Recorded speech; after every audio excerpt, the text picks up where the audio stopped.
History of Pipes beer. It's been about 6 years now since I started.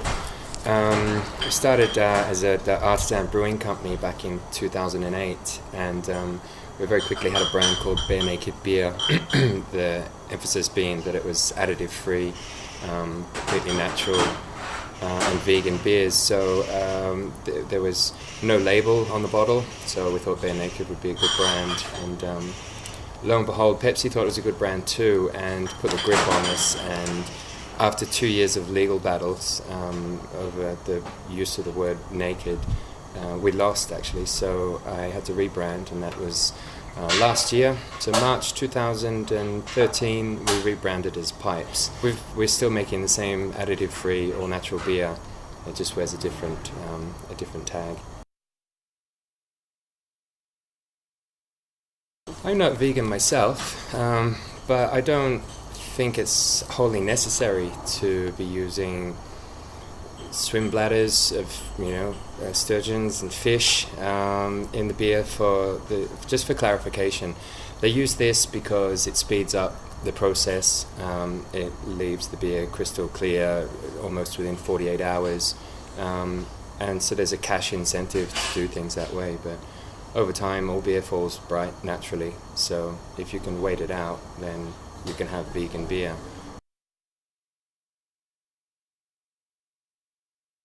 The process really just takes the four main ingredients of brewing, which is water and malted barley, yeast and hops. And in our brewery here, we put that all together. It takes around about 6.5 hours to process the grain, to extract the sugars, and have the beer sort of sterilized and ready for fermentation. So it's a fairly labor-intensive process, but ultimately rewarding.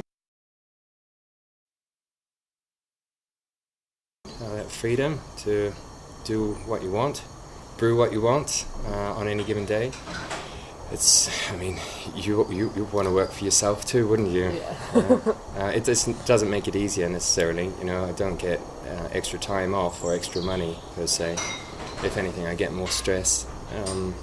But there's plenty of rewards in this game as well. Weirdest one that I've ever tried. Some of the sour beers, I suppose. There's some great beers out there.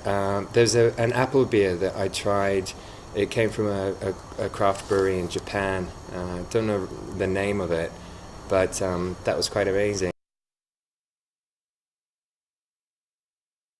My favorite beer at the moment is probably got to be the spiced pumpkin ale. Yeah, we call it pumpkin. It's not just pumpkin, it's a beer, but it involves pumpkin. You can taste it, the spice is there. It's just a little bit quirky, it's a bit different from your mainstream flavours.